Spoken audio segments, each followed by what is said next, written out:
But the big news during the week is what everyone that had been hoping for a rate cut to come soon ain't coming soon.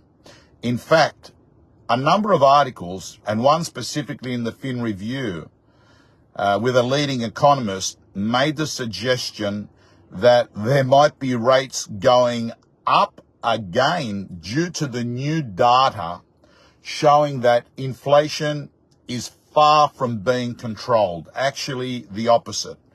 So all of a sudden, after months of having an acceptance, that's the end of the rate rises, a few conversations about the latest data suggesting there could be rate rises before there's rate drops. Regardless if there's rate rises or not, one thing is for sure.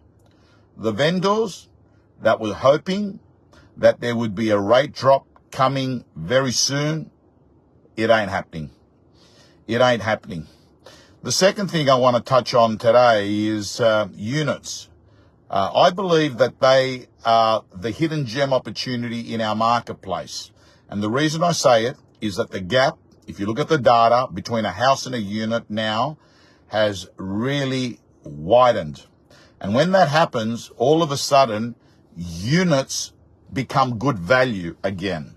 But this time, there's a double whammy. Not only has the gap got bigger, but in addition to that, we have had developers stopping the supply of new stock. They're not building it. Developers don't want to participate unless they buy the land at a bargain price.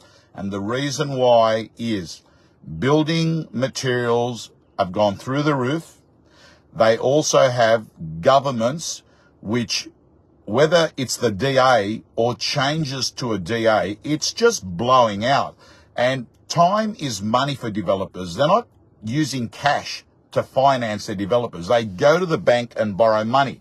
So when they're borrowing money, and now they're borrowing money at a much higher rate than they were previously, so they've also got to take into account how long they're going to borrow the money for. Now, you're hearing stories that councils and government authorities are delaying the process, which means that it's costing a hell of a lot of interest for a developer to go into a project. So, yeah, they're not building them, which means that if you're going to own a unit, you're going to have less of them being built, which means it's probably good for those that buy one. Now, blocks of units, they've always been my favorite investment, and that's what have been what I've invested in the last few times I've been buying real estate.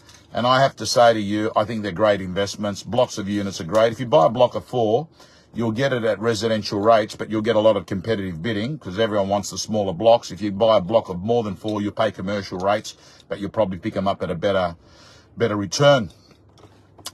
Thanks, Geordie. Now, last thing I want to touch on is a story I put up there on Instagram. So I get a client who is not a client. He's actually someone that works in real estate that I had a run in. I thought what they did was not very nice, and I just stopped doing business with them. And cut a long story short, out of the blue, after having not spoken to them for a very long time, I get a phone call. Hi, how are you, Tom? Unexpected nice, if you know what I mean. So, you know, like the emails that you get from people that you haven't heard for ages. I hope you're well. Anyway, so he's really nice. And then he tries to book an auction. And I said to him, why don't you use your normal auctioneer? He goes, I want to use you. I said, no problems.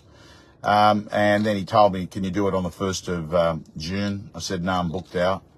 Can you do the 8th of June? I said, I don't think it's a good idea. I said, you know, long weekend. So I said, I'm probably not going to work that weekend. He said, okay, well, can you, yeah, let's make it happen. And I said, why don't you just, you know, if you can't pick the days you want, just go use another auctioneer. I said, I'll even give you a couple of recommendations, because every week I give auctions away to other auctioneers. Anyway, long and short of it is, as a conversation evolves, it works out he's listed the property. The owners have requested me, and he says, yes, I work with Tom. Sign here. Signs up an authority, and then tries to book an auction with me. And then I can't do it. And the conversation goes like this.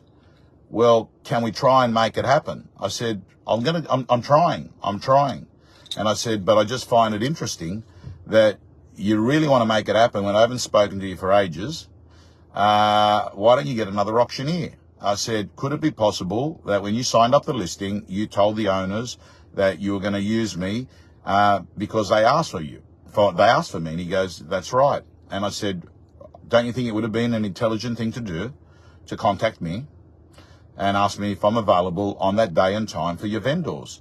Or could it be possible that you actually thought to yourself, I better sign this up and work out the details afterwards? And anyway, he goes, listen, will you help me? I said, I need time to think about it because I don't even know how I'm going to help you for a start because those 2 days there, but I might be able to do a weeknight one. But I said, I'll come back to you. But here's the interesting thing. There's this thing called karma, and it's pronounced as ha, ha, ha, F-U. And of course, I didn't say that to him. But doesn't it go to show you that the wheel goes around?